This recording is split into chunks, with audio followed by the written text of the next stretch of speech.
Tasmania upang makita ang mga reklamo ng mga magsasaka. Narito po si Mrs. Gina upang ating makita ang mga kanyang mga reklamo. Nananawagan po ako na ibaba ang presyo ng bini at ibigay ang lupa na Ibaba ang presyo ng bini. Ibaba! Bigyan ng karapatan ng mga magsasaka. Ibigay! Lumuwas ang Maynila ang panganay na anak ni Mrs. Gina para sa kanyang pag-aaral sa kolehiyo. Ngunit nang madating niya ito ay umiinom na at gumagamit ng pinagbabawal na gamot.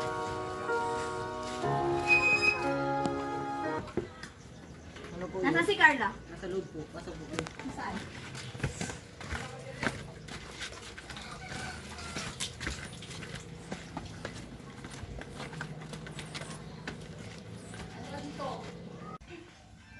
Wala, tabi lang na. Ano yan, Carla? Umuwi na tayo, halika na. Huwag ka na dito. Umuwi na nga tayo.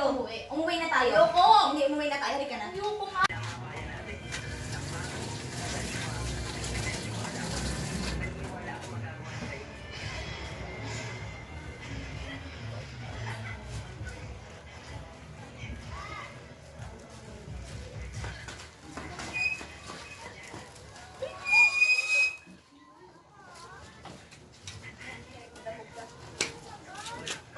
Kahit titigil na po muna ako sa pag-aaral upang magtrabaho para makatulong sa iyo.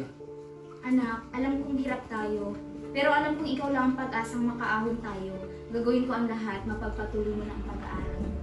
Nay, ayaw kasing nahirapan ka. Gusto kong makatulong sa iyo.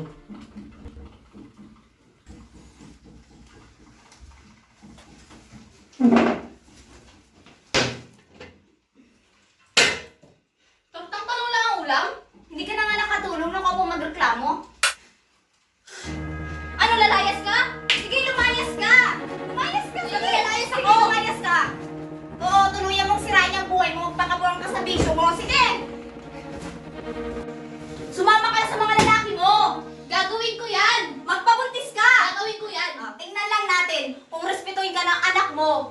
Asin na nga lang inuulam mo at nagpakaputa ka na para may saksak lang dyan sa sigmura ng anak mo. Oo, nagpapasalamat ako.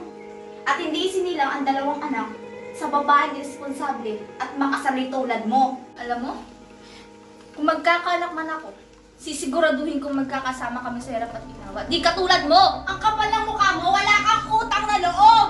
Ay, tama na, Nay. Tama na. Sa akin, ayoko din sa'yo. Sana di na lang ako naging ina mo at sana hindi na lang kita naging anak. At sana kung iniisip mo na di mo ako pinili bilang ina mo, sana iniisip mo din na di ko to piniling buhay na to para sa mga anak ko. At sana hindi ko na lang kayo pinanganak para maranasan nyo ang hirap sa mundong ito.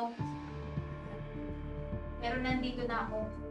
At kung nasan man ako lupalop ng mundo, dala ko ang obligasyon ko para bigyan kayo ng magandang buhay dahil magulang nyo ako. Hindi mo kasi ako naiintindihan. Hindi ko naman hiningi lahat na binigay niyo sa amin eh. Kayo ang may gusto nun, hindi kami. Mahal ko kayo. Mahal ko kayo.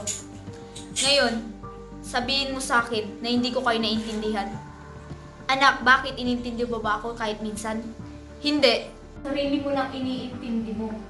Sana kahit minsan binigyan mo ng halaga ang paghihirap at sakripisyo ko para sa inyo. Umiinom ka ng alak. At habang humihitit ng sigarilyo, nilulustay ang perang ipinapadala ko para sa inyo.